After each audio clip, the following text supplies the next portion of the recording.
Join us now with his plan to fix it, independent presidential candidate RFK Jr. Thanks for having me, Steve. It's great to have you. When you see something like that, you know, back in the day, it used to be hard to get in the country. And if they did get in the country, there'd be a Border Patrol person there saying, hey, stop, or you got to turn around. Now, can you explain what Joe Biden's doing? I can't explain the rationale, and I've been down to the border. I spent 3 days in Yuma watching this, and I was astonished. Between 2 a.m. and 4 a.m. in the morning, I watched 300 people just walk across the border. There were buses that were bringing them up to the border that were owned by the Mexican drug cartel, 100 or 55 people in a bus. And I watched the first 110 people that came over were from West Africa.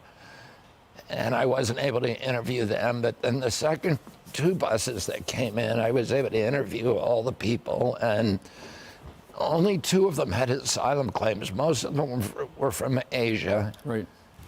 And it's astonishing that the Border Patrol is utterly demoralized. You could stop this very quickly. And there doesn't seem to be any interest in the Biden administration doing it. Last month, Steve, we hit a record of 247,000 migrants arrested, which means many more were coming across. Right. So, it's not sustainable. Our country, we've already absorbed 7 million people in the last 3 years, and the pilot, whatever they're thinking, is wrong. It's insane. If you were elected president, how would you fix it? I would stop it overnight. I've talked to the patrol, I've talked to law enforcement. What we need to do is to complete the 27 gaps in the wall. You don't need a wall from Brownsville, Texas, 2,200 miles to San Diego, but you need the physical barrier in those highly populated zones where migrants can disappear very quickly. So there's 27 big gaps where everybody's coming through. In the rural areas, you need to restore the fences that were torn up by the administration. You need to put in the long-range cameras, the lights, the sensor equipment, and then we need asylum judges on the border to adjudicate the cases there. And we need to reinstate the Migrant Protection Act that requires people with asylum claims to remain in Mexico. All those claims are adjudicated. And that would stop the flow immediately. Yeah.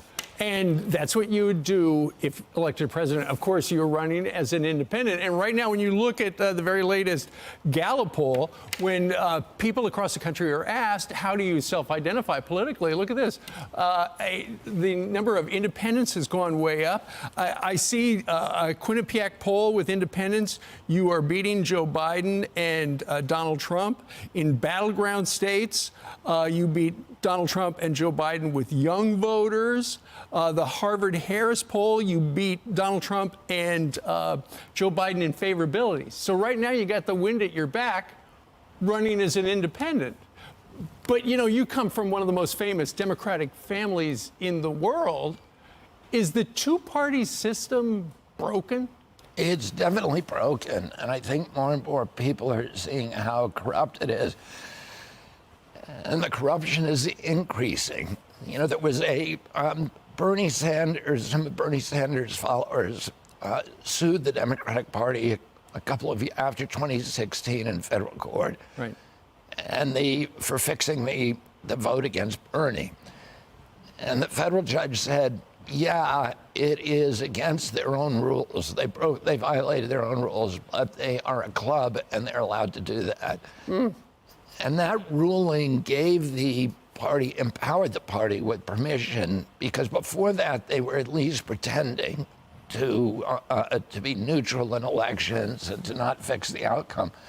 And now they have no restraints, and you've got all this corporate money pouring into them, from these big military contractors, from the pharmaceutical companies, and both parties are receiving the money from the same groups, and it's fixed against the American, it's rigged against the American public. Of course, the system is such that you've got to get ballot access on all 50 states. We're just about out of time for the segment. Are you going to be able to do that? Yeah, we will be in all 50 states and the District of Columbia. All right. Bobby Kennedy Jr., great to have you. Thank you very much. Stephen, thanks for having me back. Kennedy24.com. All right, in just a couple hours, House Republicans in Congress are expected to begin marking up articles of impeachment against Secretary Alejandro Mayorkas. The border surge growing by the day, as seen in this exclusive video. Watch these migrants crossing the United States. All they're going to do, they're going to walk around part of the border wall right there, and then they're going to go past a little razor wire, and that wasn't too tough. Here they are in the United States. Well, our next guest has seen the crisis at our border firsthand. Join us now with his plan to fix it, independent presidential candidate RFK Jr. Good morning to you, sir. Thanks for having me, Steve. It's great to have you.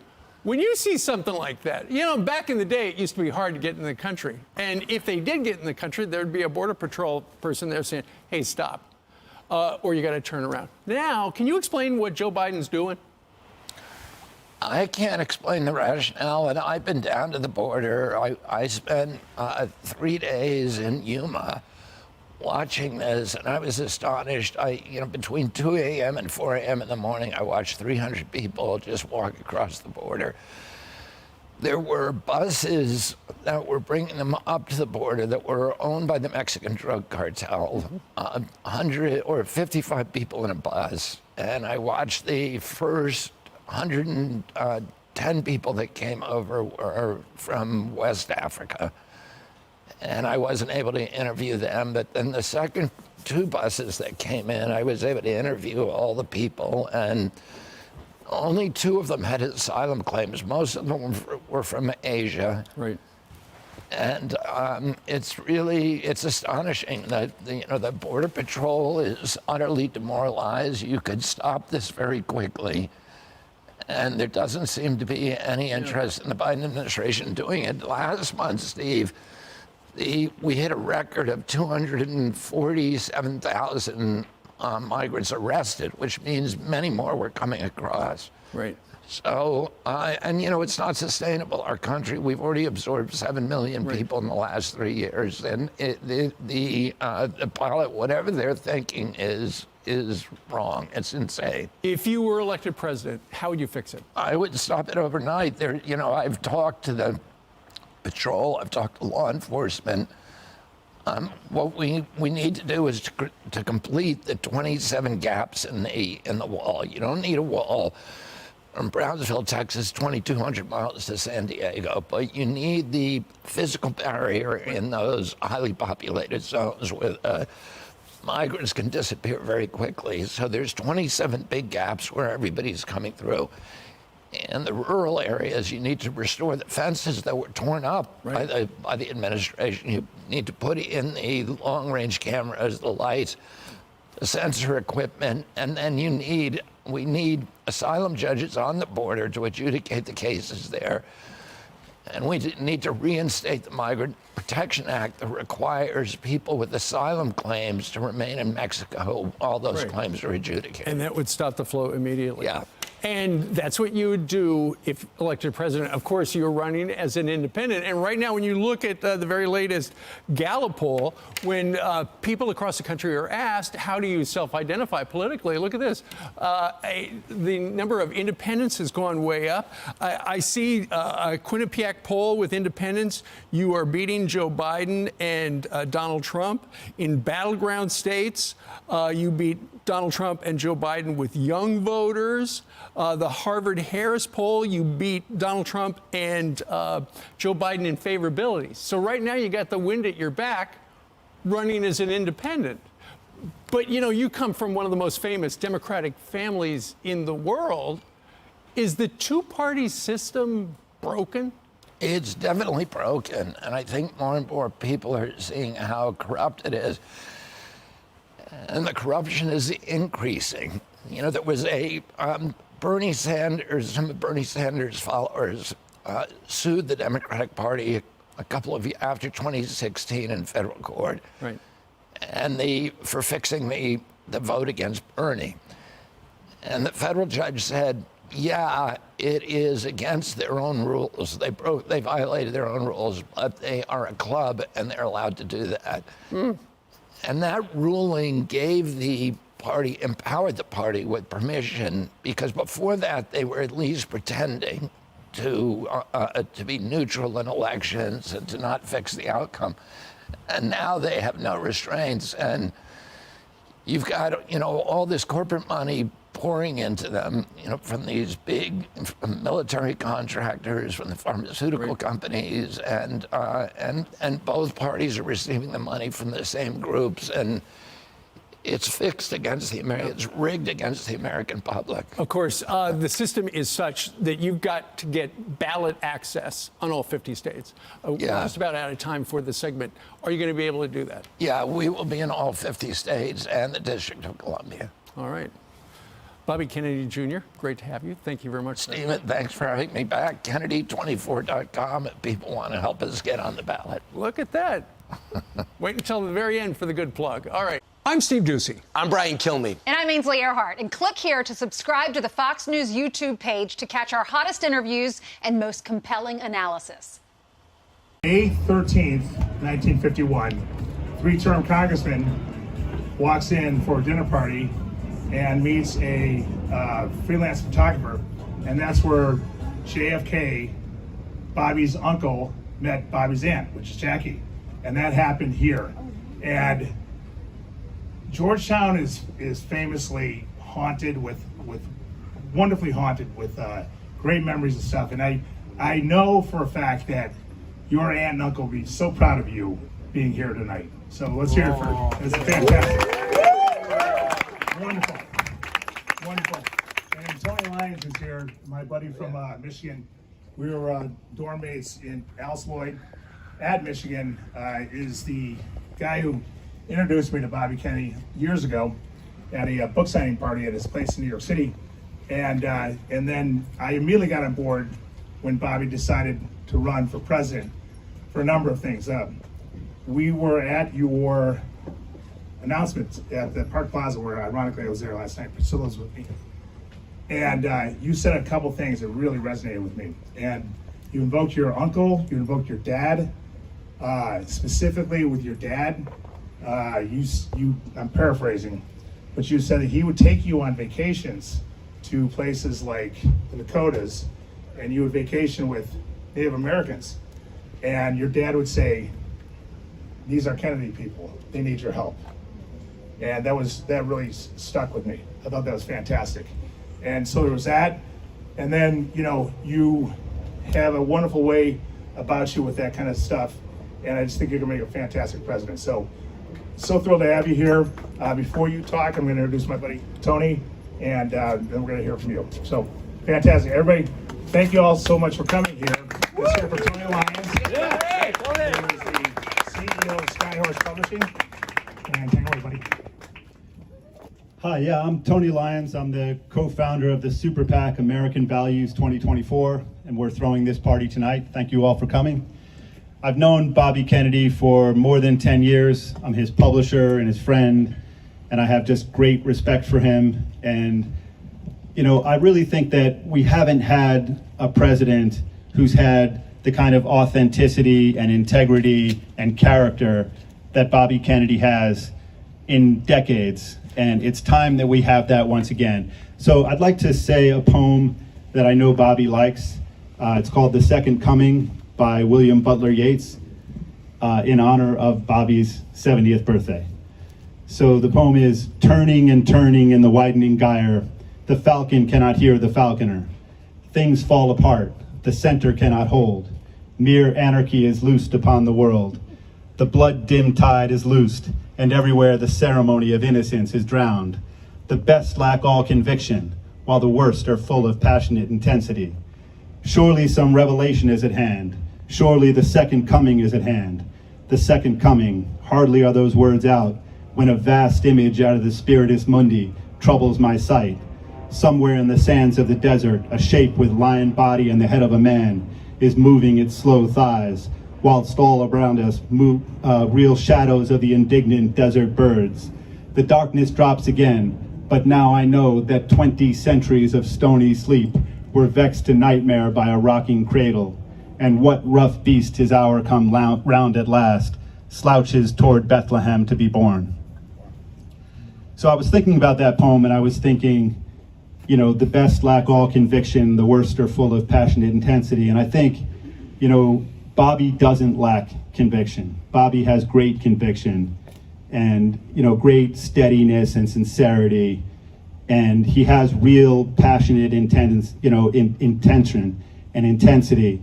And there's, you know, no other reason why he wants to be president other than to make this country a better place, to make this country the kind of country that we all here want it to be, and that we know that it can be. So I'm really happy to introduce Bobby Kennedy to you, and thank you again for coming. Thank you, Stuart. Thank you, Tony. Thank you all for being here tonight. I apologize for coming in and then disappearing. I had a TV show scheduled on with Chris Cuomo outside in a van, and they had promised us D Block, which would have been workable, but then they had a breaking news story, so I was out there sweating, knowing you guys were all, and I actually walked out while Stuart was doing his first introduction of me, so it was not a relaxing experience out there. But I really apologize to all of you for keeping you waiting, and I thank you for your forbearance. And I thank Stuart so much and Priscilla for making this evening so wonderful. And Tony, who's my friend, who's been my publisher for about a decade, who's published about 10 of my books, and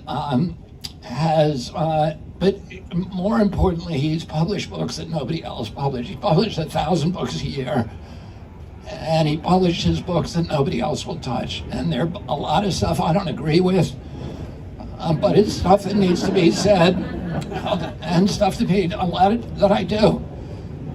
But it's stuff that has to be said. We're in a democracy, and we need to be able to talk about ideas, and we need to be able to talk about things that are outlandish. Right. And as I've said many times before, the First Amendment was written not to protect easy speech, not to protect the kind of speech that we all want to hear, that we're all comfortable with. It was to protect the unpleasant speech, the speech that none of us wants to hear, the speech that everybody wants to silence, the annoying voices, the dissenting voices. And Tony's been one of the most forthright and relentless crusaders for free speech on the American landscape. Thank you.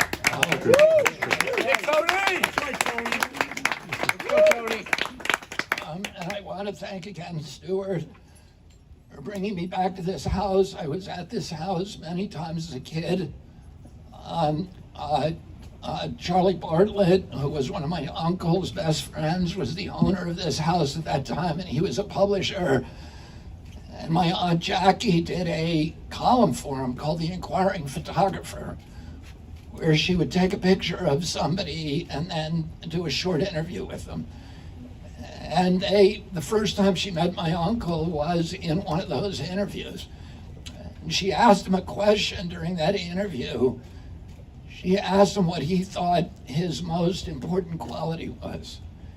And he surprised her with his answer. She assumed that he would say courage, because he had written a Pulitzer Prize winning book on courage, Profiles in Courage. He was the only president who's won the Purple Heart.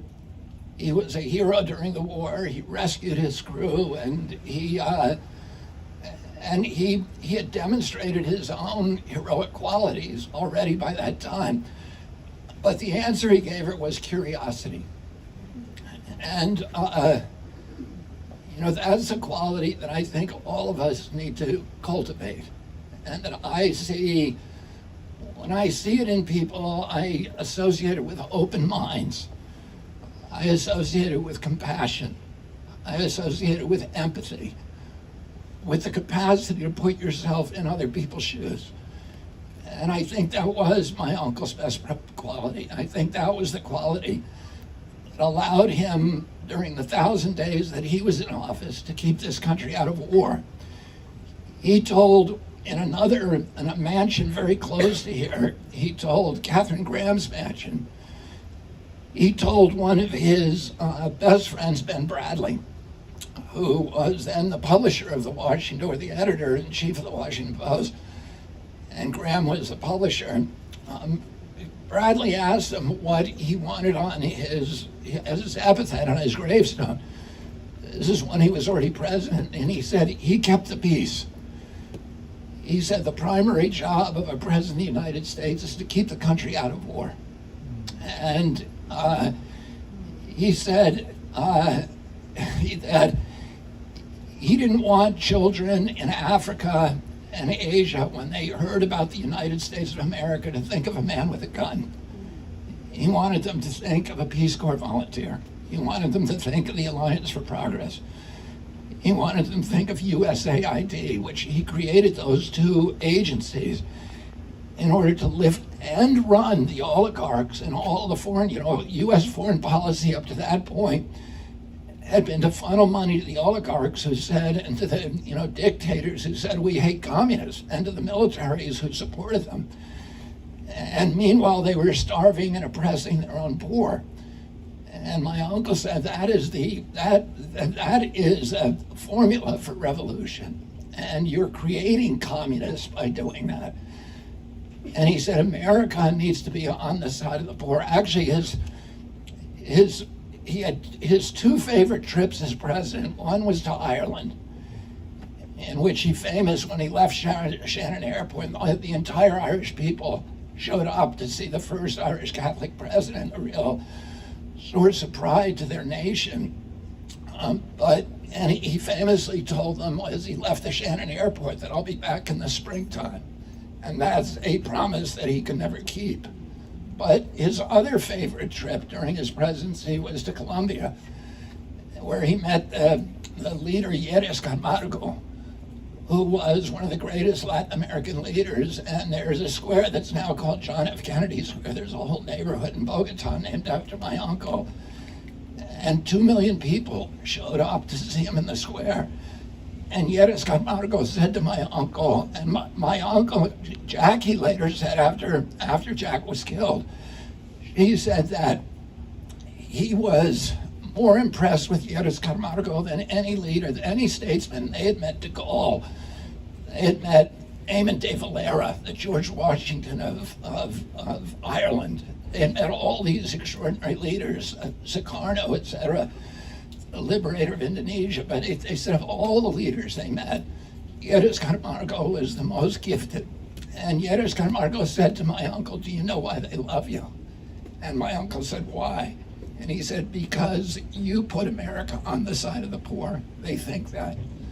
And, my uncle kept the country out of war. He didn't send a single combat troop abroad during his presidency. He realized 4 months into his presidency during the Bay of Pigs invasion that the CIA, the intelligence apparatus, and the Joint Chiefs of Staff, that they felt that their job was to provide a continuous pipeline of wars with a military-industrial complex. And I was at his inauguration as a 6-year-old kid, but I remember it like it was yesterday. And 3 days before, on my birthday, January 17, 1961, Eisenhower, the outgoing president, gave his farewell address in which he warned Americans against the rise of a military-industrial complex that would destroy American democracy, that would turn us into an imperium abroad and a surveillance state at home. And my uncle was determined not to let that happen. 4 months in, when he was lied to by the CIA about the Bay of Pigs, at the height, he took public, when the men were dying, 2,200 men on the beach, some of them dying, the rest being captured. He took public blame for it, but privately he said to his aides, "I want to take the CIA and shatter it into 1,000 pieces and scatter it to the winds." And for the next 3 years, he was battling against that apparatus to keep the country out of war. They wanted to go in 61 into Cuba, 62 into Berlin, 62 into Cuba again. 61 into Laos, which he refused. They called him a traitor. He refused to send combat troops to Vietnam. They wanted 250,000. He sent 16,000 advisors, ultimately under great pressure, Green Berets. And by the way, he sent more than that. He sent about 20,000 troops to get one black man, James Meredith, into Ole Miss in Oxford, Mississippi. It was a small number of troops. And in November of 1963, or October 23rd, 1963, he heard that a Green Beret had died. And he called Walt Rostow, who was one of his aides, and he said, I want a casualty list. And Rostow brought him that list, and there was 75 Americans had died. And he said, that's too many. I'm bringing them all home. And that afternoon, he signed National Security Order 263, ordering all combat troops, all military personnel home from Vietnam by 65, with the first 1,000 coming home in December of 63, so a month later. 4 weeks to the day after he signed that order, he was murdered. And a week after that, President Johnson remanded that order and then sent 250,000 troops there. And, my father ran against the war in 68, was killed. Nixon became president, sent 500,000 troops there. 56,000 never came home, including my cousin, George Skakel, who was killed in the Tet Offensive. And but one of the ways that my uncle kept us out of war was because he said, always put yourself in the shoes of your opponent. And he was able, during the Cuban Missile Crisis, to put himself into the shoes of Khrushchev and understand. And he put in a hotline to Khrushchev for the first time. The CIA had no idea what was happening in the Kremlin because there was a mole at Langley, and all the spies, as soon as they turned, were killed. So they didn't know who, they saw it as a monolith. And my uncle said, it couldn't be that. It's got to be just like Boston, where everybody's fighting each other on the local level. That's how politics works. And he found out that was true. And then he started this extraordinary correspondence with Khrushchev, where they sent 26 letters to each other, and secretly. My father had a friend, my father and mother, called Georgy Bolshoi, who was a KGB spy. And he used to come to our house at Hickory Hill all the time. The State Department was horrified because everybody knew he was a spy. But we loved him as kids because he would do the Cossack dancing, and he had all these kind of tricks, and he would do rope climbing contests with my dad and push-up contests. And the first of the letters that Khrushchev knew, my father trusted him. And the first of the letters, he didn't want to go through his own apparatus, so he gave it to Bolshoi. And Bolshoi came and gave it to my dad. And then they smuggled 26 private letters back and forth to each other, these extraordinary personal letters talking about their lives, their children. And they installed a hotline. So there was a red phone at the White House and also in our house at the Cape. And we all knew not to touch it because if you lifted it up, Khrushchev was getting it. But it was that curiosity that he had that allowed him to understand it couldn't be a monolith. They couldn't all be evil people like these cartoon depictions that we always get about our enemies. It has to be more complicated than that. And they realized, Khrushchev and my uncle were both war heroes. They had both fought, and they both understood how bad war was. Khrushchev had been at Stalingrad, and which was the worst battle of World War II.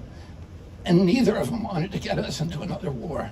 And, because of my uncle's forbearance, and because of his decision to project economic power abroad rather than military power, there are today more statues to John Kennedy, more boulevards named after him, more avenues, more streets, more neighborhoods, more universities in Latin America and Africa and Asia than any other president, U.S. president, and probably more than all the other presidents combined. And I run into people from Africa all the time. I ran into one last night whose name is Kennedy. because of the love and affection people had for our country all over the world. And that was a huge asset for us. You know, we've spent $8 trillion on wars over the past 20 years and bombing things, you know, and made ourselves less safe home and abroad, less popular, fewer friends. BRICS is a direct result of that. And we're bankrupt now. Our kids are $34 trillion in debt to pay for this. During that same period, the Chinese have spent $8 trillion while we've been bombing bridges, ports, hospitals, schools. The Chinese have been building them. And they've, you know, with their Belt and Road program, they're now the biggest creditor in Latin America and in almost every country in Africa. That's where we were 10 years ago. And we don't even have relationships with these countries anymore. And President Trump's not going to bring this back. President Biden is not going to. You know, President Trump, I believe, wants to, you know, drain the swamp. I think he was sincere when he said that. But he appointed John Bolton to run the NSA. He's a swamp creature, like the template for swamp creatures. And, you know, Scott Gottlieb, who was Pfizer's business partner, to run FDA, and, you know, and Pfizer, and Gottlieb did Operation Warp Speed, an $88 billion gift to Pfizer, and then went back to collect his paycheck on the Pfizer board. So President Biden is not going to unravel it. President Trump is not going to do it. And, you know, I think I'm the only candidate that knows how to do this, that understands how badly we need to do this in this country if we're going to return the middle class and if we're going to give our kids a chance. So I want to thank again Stuart for hosting this event, and, you know, for all of you. And I feel such positive energy, good energy, and love from so many of you. And I hope to meet all of you and to get my picture taken with everybody here. And again, I really apologize to you all for being late and keeping you waiting. Thank you. Let's go!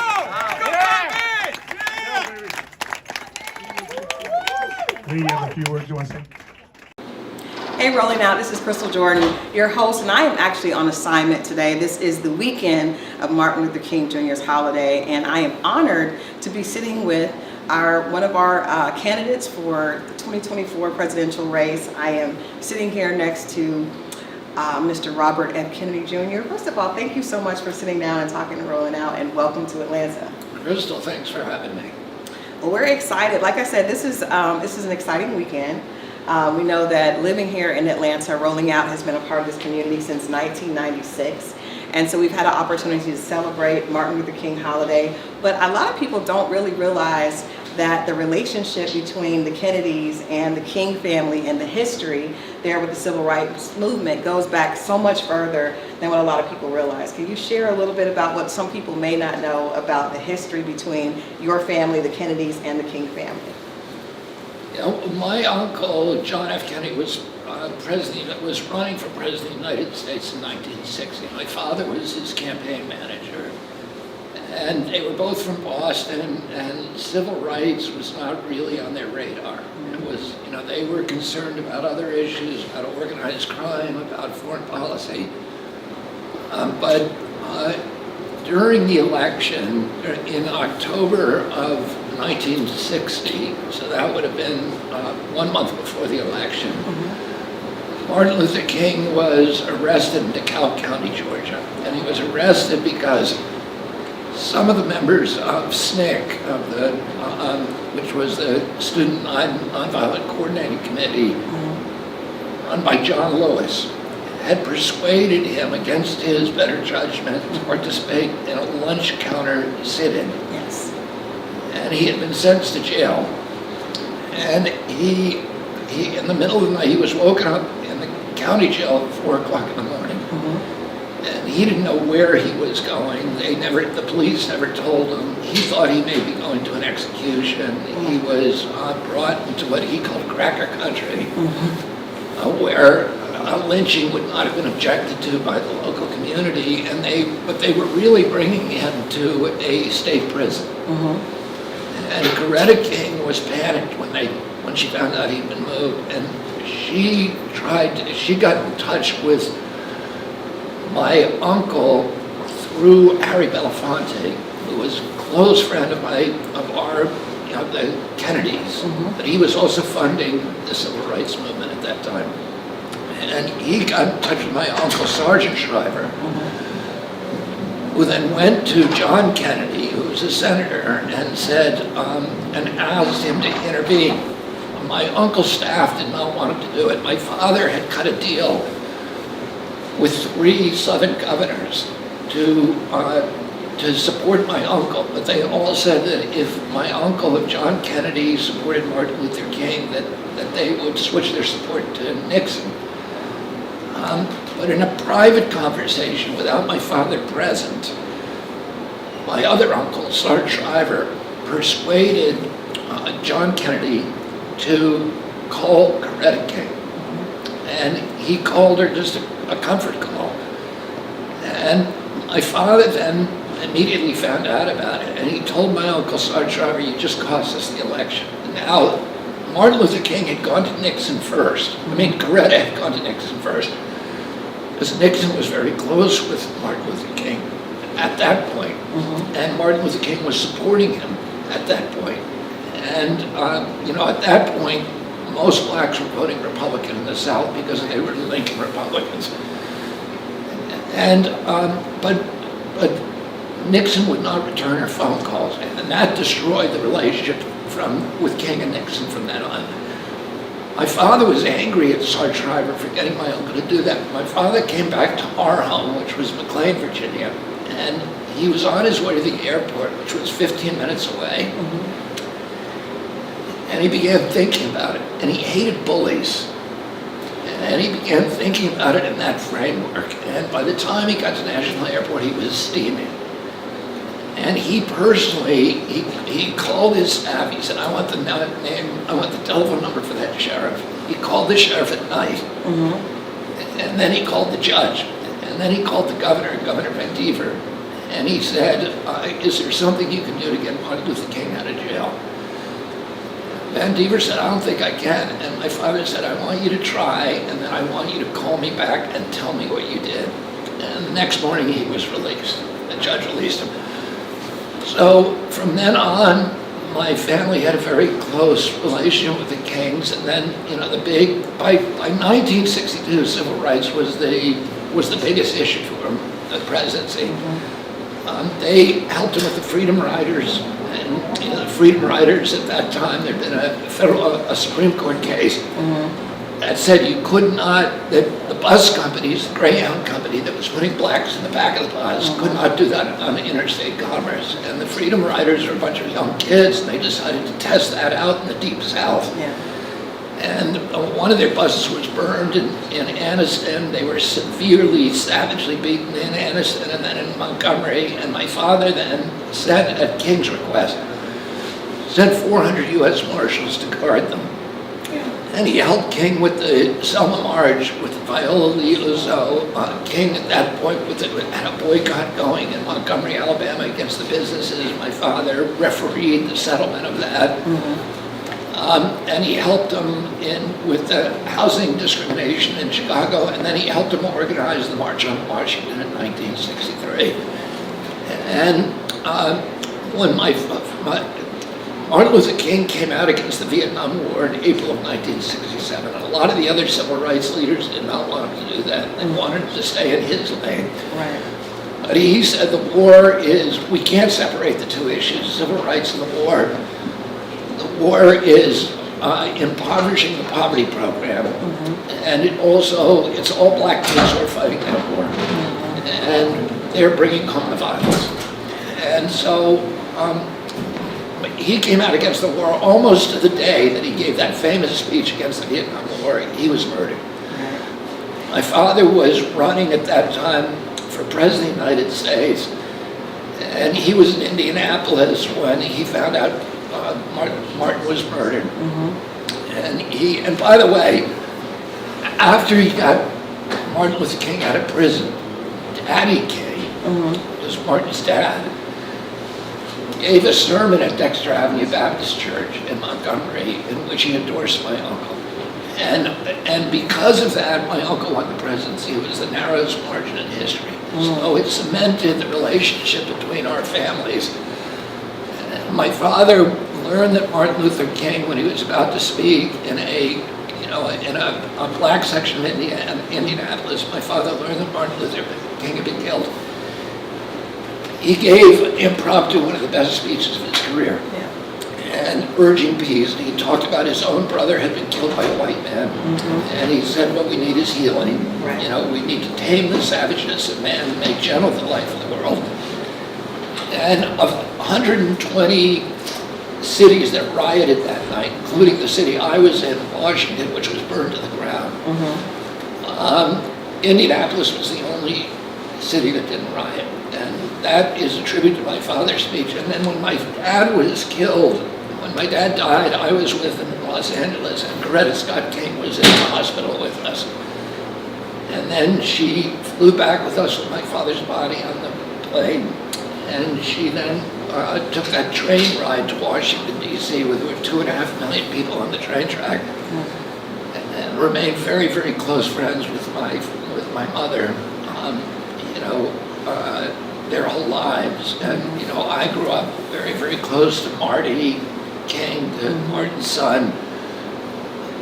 So, our families have been very close through all those years. Yeah, that's a beautiful story, especially like I said with this weekend. And I also think it kind of brings us full circle. I couldn't help but thinking about the fact that you mentioned that there were students, young students that were part of the Freedom Riders that were, adamant about change. And interestingly enough, when I was talking about coming here and talking to you, a lot of the young people that are part of our staff are like, we are tired of what's going on in the world right now. We're not happy, and we're definitely open to hearing someone that can bring us a message that appeals to us. And so I'm wondering, when you hear that type of feedback from young people, and we know that you are running as an independent candidate, and for so long, specifically the African American community feels like their vote has been kind of used. At one point, the majority of African Americans were Republican, and then for the last few decades, it's been Democratic, and a lot of people don't even know that history. So with you coming and offering something very different, what do you think could be the appeal, and why did you decide to run on the independent party? I ran because the Democrats were fixing the rules to make sure that nobody could challenge President Biden. There's a lot of, as you know, there's a lot of African Americans who were suspect of President Biden because of his sponsorship of the 1986 drug laws, and then the Omnibus Law in 1994 that created the prison industrial complex. 94, the 86 law made crack cocaine punishable 100 times the sentence that you would get for powder cocaine. And the only difference between those two is that powder cocaine was used by white kids and crack cocaine was used by black kids. And it doubled that law, which President Biden sponsored, doubled the amount of blacks in prison at that time. So between 1865 and 1994, there were a certain number of blacks in prison, and that number was doubled in 8 years because of that law. And the law, was bad, and President Biden has acknowledged that it was a bad law, but but he's done nothing to change it. And we need to end there's people in jail from marijuana. 1 in every 3 blacks are now going to end up in prison, black males. And we need to change that, because once you go to prison, it's a lifetime sentence. You become a second-class citizen for life. Let me talk about, what I'm doing. What my program is to get economic vitality back in the young generation. My father, in 1966, walked through Bedford-Stuyvesant, which was one of the poorest minority communities in New York. And he saw something in that community that was unusual. which was there was a high degree of home ownership. Even though all the indicia of poverty were present, people were taking care of their homes. People had flower pots on their homes. People were painting the stoops. They were sitting on them. There was a sense of community. And my father decided to devote his energies to bringing economic vitality to that community. And he, at that point on Fulton Street in Bed-Stuy, all the stores were boarded up. And he realized that the black community needed two things. It needed access to capital, which, you know, those communities are redlined. The banks, even when they don't officially redline them, are secretly redlining them. They're denying home improvement loans, home ownership loans, and that, when you do that, you're going to get crime. And my father began, you know, basically started an empowerment zone there, an opportunity zone, and he brought in, he also knew that there wasn't a lot of accrued business knowledge. There was a huge entrepreneurial spirit, but people did not know how to do accounting, they didn't know how to do inventory, all the things that you need to know, which, you know, as a graduate of Harvard, if he wanted to start a business, he could call somebody. But if you live in those communities, you didn't know how to do that. And so he began bringing business people from the top corporations in America, give 1 day a week, to spend in Bed-Stuy. When he died, I took over his place on the board, and I've served there for 30 years, and I've watched that community become rejuvenated and taken part in it. And, you know, we did it by, through tax credits, through creating opportunity zones, through teaching accrued business knowledge, through micro loan programs, and through providing daycare so that people can have jobs, and all of the things that you need to do. Today, Fulton Street and Atlantic Avenue, every store in them, on those streets is open. There's a vibrant entrepreneurship in that community, and it's become a model for community development all around the world. And, you know, I want to do that for this country.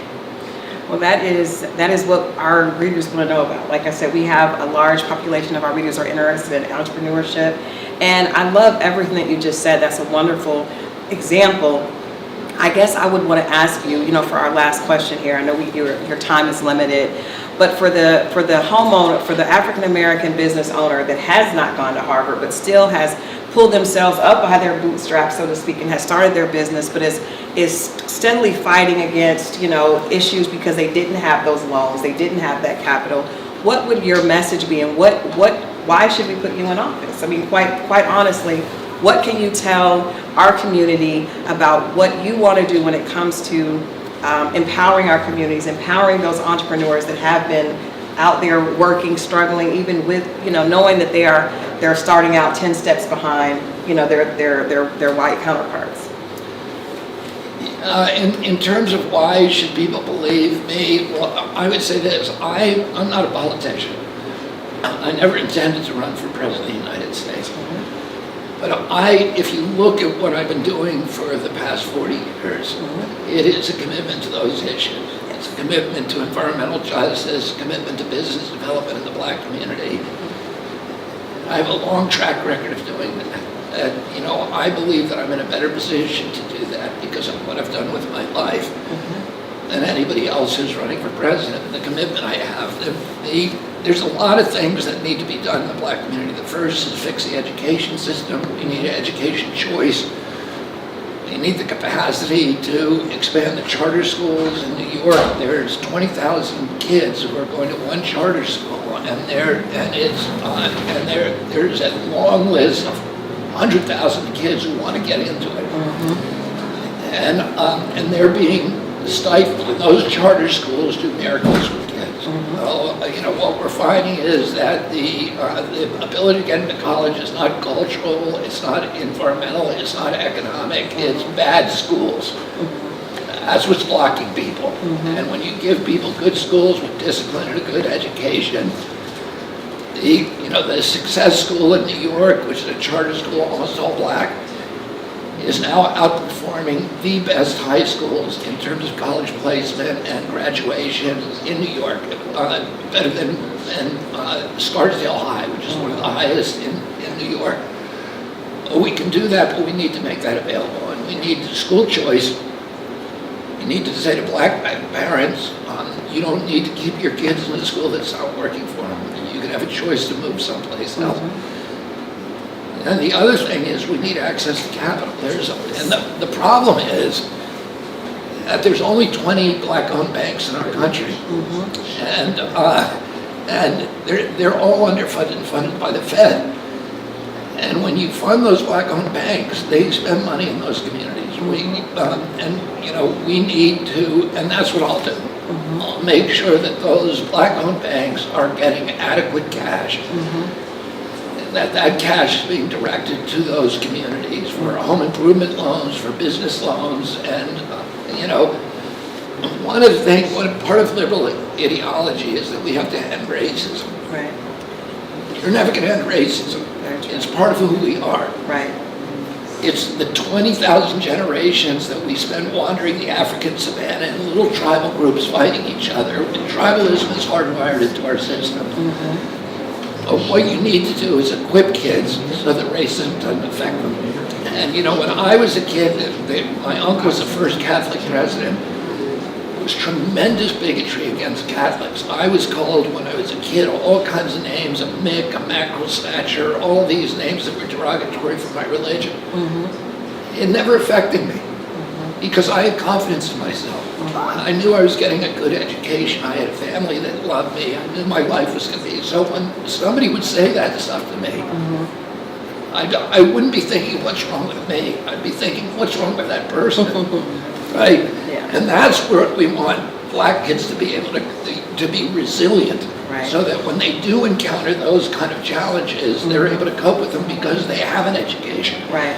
Because they have a future, because they're proud of their family, because their dad is working and running There's an a local economic store. support system. Right, and if you've got economic opportunity, you don't need anything. You can have everybody in the world hate you, and it's not going to matter. I love that. And on that note, it's definitely what our viewers are wanting to hear. It's not about necessarily ending racism. It really is about allowing us to have access to things that we should have had access the entire time. And I appreciate a candidate actually speaking to the truth and letting us know that I'm not going to be able to fix racism, but what I can do is stop the gatekeepers that are keeping your community from being able to be economically empowered. Exactly. Okay, thank you so much. What an amazing honor to be able to sit with you on Martin Luther King holiday weekend. I'm looking forward to this conversation. But again, from the family here at Rolling Out, we want to thank you and look forward to hearing more from you over 2024. Thank you, Kristen. Thank you.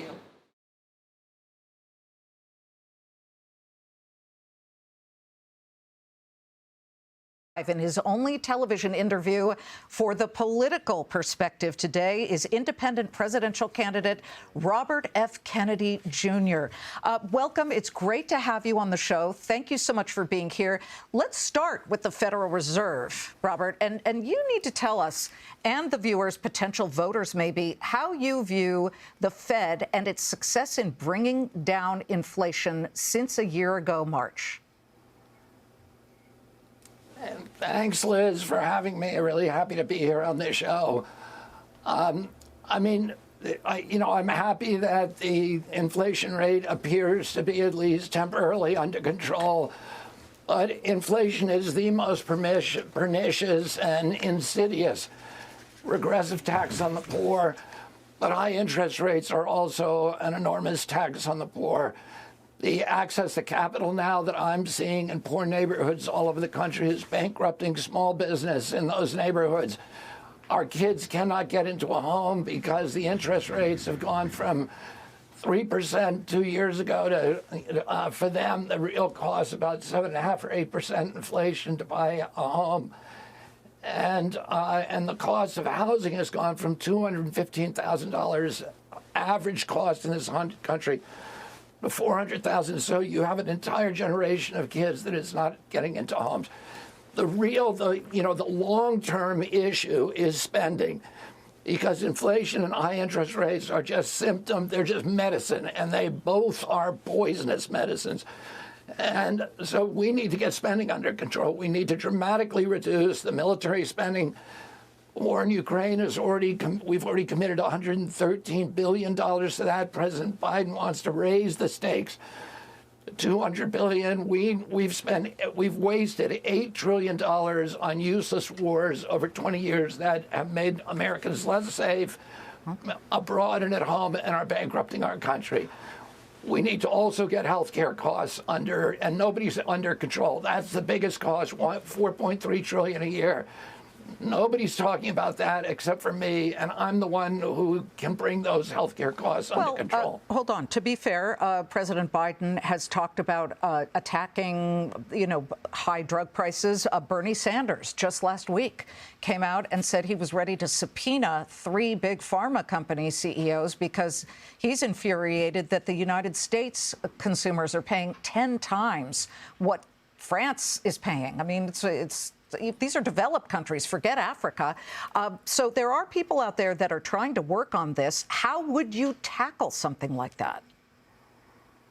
Well, yeah, and those are good starts to start standing back against pharmaceutical companies that now own Congress and own the regulatory agencies. But the biggest thing we need to do is to reduce the chronic disease epidemic. And when my uncle was president, we were paying in 1963, we were paying about 4% of GDP on healthcare. Today, it's 20%. And the principal addition is chronic disease. So we've gone up to $4.3 trillion a year. We spend more than any other per capita nation in the world. We have the worst health outcomes.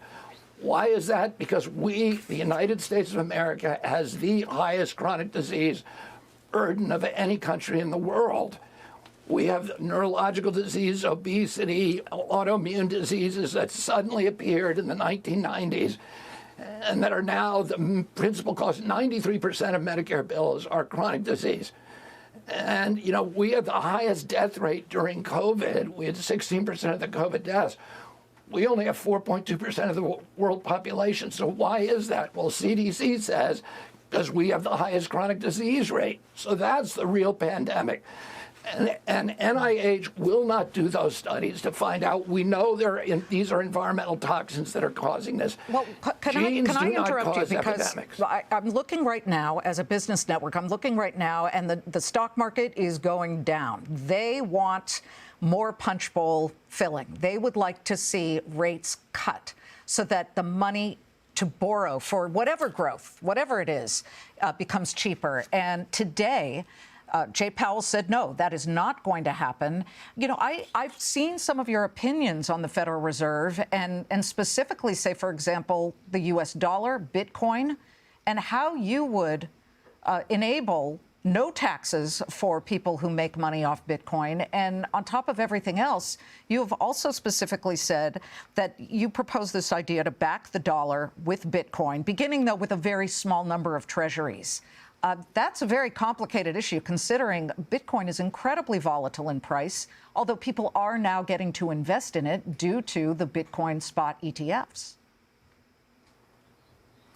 Yeah, well, first of all, I think we need to fix the Fed. We need to return U.S. sovereignty to the Fed. We need to return transparency to the Fed. We need to make the Fed more responsive to the markets and more responsive to the 12 regional banks, rather than have the kind of voodoo that now dictates Fed policy, and that is designed really to shift wealth upward to this new oligarchy of billionaires. In terms of my proposals, what I said is that I don't propose that all transactions in Bitcoin be untaxed, but that there be a cap to up to a certain amount. If you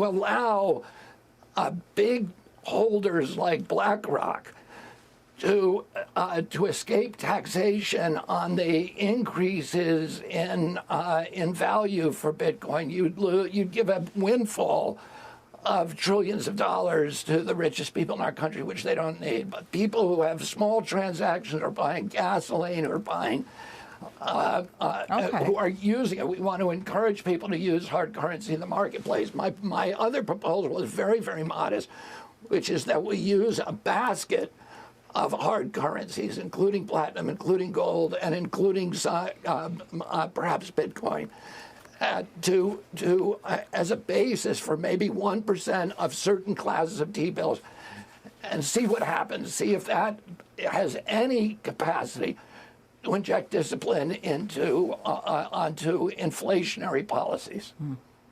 I need to ask you some presidential race questions. You are running as an independent. Are you going to switch to libertarian? Can you just clarify that right here, right now?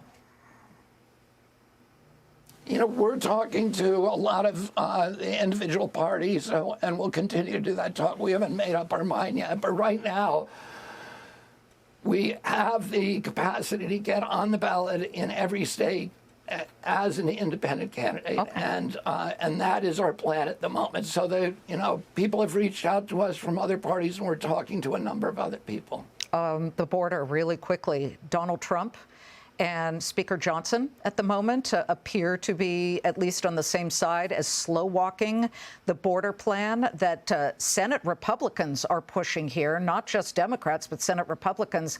Obviously, the border is a disaster at the moment. There are people flooding over it constantly. What is your particular plan, if you could give it to us pretty quickly here, because we're running out of time, to fix that border from California through to Texas? Yeah, I will seal the border. I will use physical barriers in some of that. That's a 2,200-mile border, and in some of it you require physical barriers. The 27 gaps in the wall need to be filled. In the countryside, the rural areas, we need to reinstall the fences. Many of them were removed, the long-range cameras, the video, the sensor equipment, and the lights. And we need to put more border patrolmen on the border. We need to put asylum court judges. We need to flood the border right now with asylum court judges, so a lot of those cases can be adjudicated before people come into our country, or before they have long stay, can be turned back at the border, in other words. And then we should reinstate the Migrant Protection Act, which requires a lot of the asylum cases to be adjudicated in Mexico if the people are coming from a different country to Mexico. When I was at the border, I interviewed about 110 people coming across between 2 a.m. and 4 a.m. in Yuma, and only 2 of them even had asylum claims. So the rest of them said, I'm here for a job, and those people should not be allowed in our country except through legal immigration. Yeah, I mean, I think a lot of people would absolutely agree with you on that. Thank you. We hope you'll come back as the race continues. Super Tuesday coming up. We shall see exactly what happens there. Robert F. Kennedy Jr., thanks for coming on. Thank you so much for having me, Liz.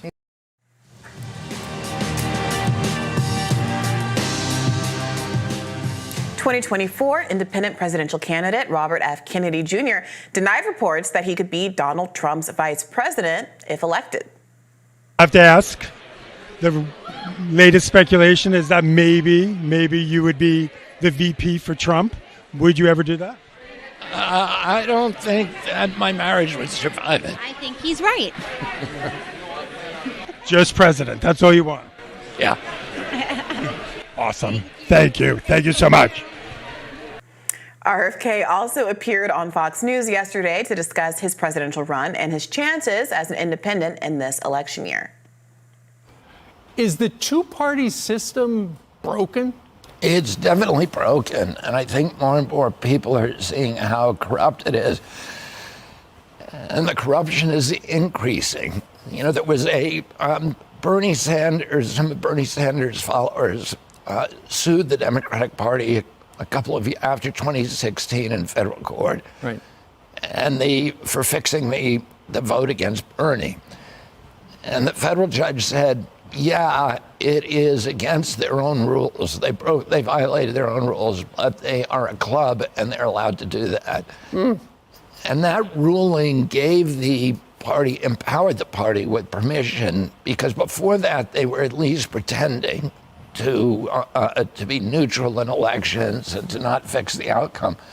And now they have no restraints, and you've got all this corporate money pouring into them, from these big military contractors, from the pharmaceutical companies, and both parties are receiving the money from the same groups, and it's fixed against the American, it's rigged against the American public. Of course, the system is such that you've got to get ballot access on all 50 states. We're just about out of time for this segment. Are you going to be able to do that? Yeah, we will be in all 50 states and the District of Columbia. And speaking of Bernie Sanders, Democratic strategist James Carville said the Vermont senator is one of the reasons that Trump won in 2016. I don't want to relitigate 2016. But Bernie Sanders there's a reason, it's one of the reasons that Trump is there.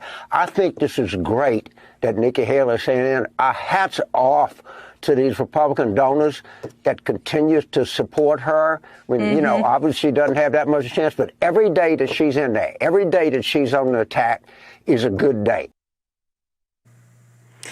What's incredible there, apart from saying, I don't want to relitigate 2016, but let me relitigate 2016, is that he's making this backhanded compliment that just like Bernie was a spoiler in 2016, Nikki Haley is going to be a spoiler for Biden. I don't know that either things are true. What's the evidence that... It doesn't make sense. Yeah. It's the idea that, first of all, Bernie Sanders in 2016 voted for Hillary Clinton in higher numbers and a higher percentage than Hillary voters in 2008 when she lost the primary, voted for Barack Obama.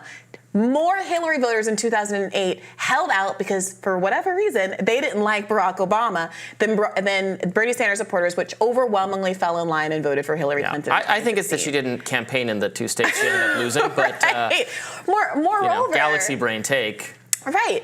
Moreover, comparing Nikki Haley, who's 60 points behind in the polls, to Bernie Sanders, who got 44% of the primary vote in 2016 and came very close to winning and might have, frankly, won, but for the DNC shenanigans that RFK Jr. was alluding to, where in their own lawsuit, the DNC argued that it had a right to rig the primary in favor of its preferred candidate. Who knows what would have happened? So the comparison is ridiculous all over the place. And there's no evidence, frankly, that Nikki Haley and what she's doing is hurting Trump at all from a general election standpoint. Maybe it's making him a little mad from day to day, but there's no real question he's going to beat her unless, again, something weird happens with the legal situation, which really has nothing to do with Nikki Haley's own efforts. There's no evidence this is dampening enthusiasm for Donald Trump versus Joe Biden. In fact, we had new polling this morning from Bloomberg Morning Consult. I think we can put that up, showing the polling. Trump's polling versus Biden.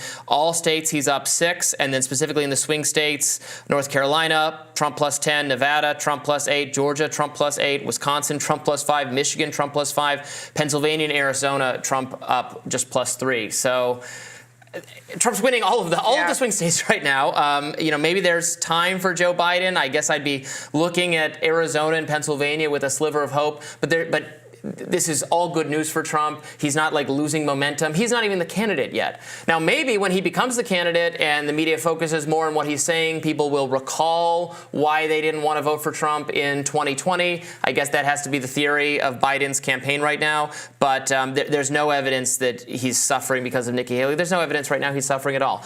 If the election were held today, he would win decisively. There's just not a big enough slice of Republican voters that are interested in Nikki Haley right now to be that concerned about those voters not falling in line and voting for Trump or whoever the Republican nominee is. To the extent that she overperformed in New Hampshire, it was largely because so many Democrats in New Hampshire voted for her. She does very well with Democrats, and I don't even particularly mean that as a slight, but realistically speaking, it's just absurd to compare that to the Bernie phenomenon. And one other point about the Bernie phenomenon is that if you really were concerned about beating Trump, polls in advance of the 2016 election showed that Bernie Sanders was up on Trump significantly, often 10 points up compared to Hillary's 4 points up. Hillary remained within the margin of error in polling with Trump for all but about 2 weeks around the time of the Access Hollywood tape. It was close throughout, much closer than it should have been. So the idea that the DNC rigged the primary in favor of the candidate that was less likely to beat Donald Trump, and then you're going to blame the candidate who was running to actually have a chance of defeating Donald Trump is bizarre. Hillary was an incredibly weak candidate whose weaknesses were just not recognized by Democratic elites who were so blinded to that. It was sexism, didn't you hear? Right, that they told us over and over again. And then one of the worst run campaigns in terms of the demonization of half of the country, the refusal to campaign, and what ended up being, and what were clear, like that's not hindsight. It was clear ahead of time that those were going to be the swing states. Those were where working class Rust Belt voters were more pro-Trump, and were, people who'd voted for Obama twice were not sold on the Hillary message, and she just didn't campaign there. Yeah, 100%. Picked a total non-entity for VP a week ago. I'm sure that it's been litigated on the show many times. I know. I'm sorry. This This is like my bugaboo. No. That's fair. But before we move on, what did you make of Cheryl Hines's response to that reporter's question cute. about being VP? I think they look cute together on TV. That's a very shallow thing to say about a political, but they're also celebrities. So, no, RFK Jr. has been very clear that he doesn't want to be part of the Trump ticket or the Trump administration or the Biden administration. He is running his own independent campaign for president, and Cheryl Hines supports him. We've heard a little bit from her on. Do you think that kind of glib well. remark hurts him with a significant part of his base that I think likes both he and Trump? No, I don't think so. I mean, if he this isn't a Vivek situation. If he liked Trump so much, why is he running against him? Mm-hmm. He has differences with Donald Trump and with Joe Biden. And he's going, and he's running obviously a lot of the, I guess, COVID mandate opposition, but on a lot of that's some of Trump's weakest issues with his own base is the perception that he, sold the country out to Dr. Fauci. So I don't think that's going to shake any Trump to RFK people. Yeah, I just liked watching her jaw clench when the question was asked. All right, stick around. We're rising right after this.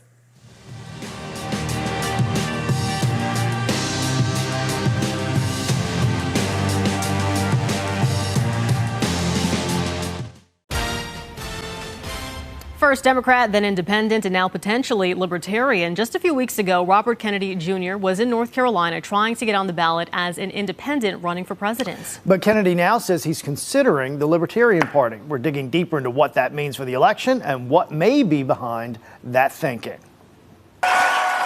In mid-January, RFK Jr. roused his supporters in Raleigh. He was confident he would get the signatures required to get on North Carolina's fall ballot as an independent for president. However, I sat down with Kennedy just before his speech, and there was confusion as to just how many signatures he actually needs. In order for you to get on the fall ballot in North Carolina as an independent presidential candidate, you need to get roughly 83,000 plus signatures in order to do so, correct? I'm not asking you. Is this a quiz? No. I'm not going to ask you to confirm that. I've confirmed it with the Board of Elections. Is it? Yeah. I didn't. It's 1.5%. 13,757. So that's as a party. I don't think that. Several hours later, his campaign acknowledged the total was just more than 83,000 and not 13,000. I know you're trying to get over 80,000 signatures on to be on the ballot. How do you feel about that? Do you think you'll make that by Super? Yeah, we will get all of our signatures and then some. But that may give us a signal as to why running as a Libertarian candidate, which is an established party, might be easier than getting all the signatures needed in each state. This comes as a new Morning Consult Bloomberg poll has Trump ahead of Biden in the swing states, including North Carolina, by 13 points. Kennedy gets 9% of the vote. People typically tend to go to their political corners by the time of Labor Day in September and the general campaign starting. But these are worrisome signs if the president is this far behind. How much effort is going to be needed in some of these states? Political scientist Michael Bitzer says Democrats only have to look at the Bush-Gore race to be nervous. If Ralph Nader, a third-party candidate then, had not been on the Florida ballot and his votes would have typically gone to Al Gore, we would not have had the 2000 presidential issue that Florida presented. But Kennedy told me he doesn't see himself as a spoiler. I intend to win the election. I intend to take votes away from President Trump and President Biden, but also what we're seeing is that a lot of my voters are people who would not have otherwise voted. Yet Bitzer says it's the basic rules of American politics. You don't necessarily win a majority. You have to win a plurality. You have to win one more vote than the person who comes in second. And then you get all of the electoral votes oftentimes in the states. And that just inherently sets up a two-party system and also designs third parties to indeed be these spoilers that I talked about. So to remind folks at home, maybe scratching your head, where did Russ come up with this 83,000 Yeah. State Board of Elections? It's 1.5% of the total voter turnout in the last statewide election. That's how we get to that number. That's by state statute. That's state law. So does this mean he will be the Libertarian nominee? Not necessarily. The Libertarian Party will have, just like the RNC and the DNC, they'll have their big convention, right? And it's up to them to nominate who is going to be the nominee or vote for who will be the nominee. So no guarantees. We'll see how it plays out. Yeah, we got a lot to watch in the months ahead, folks.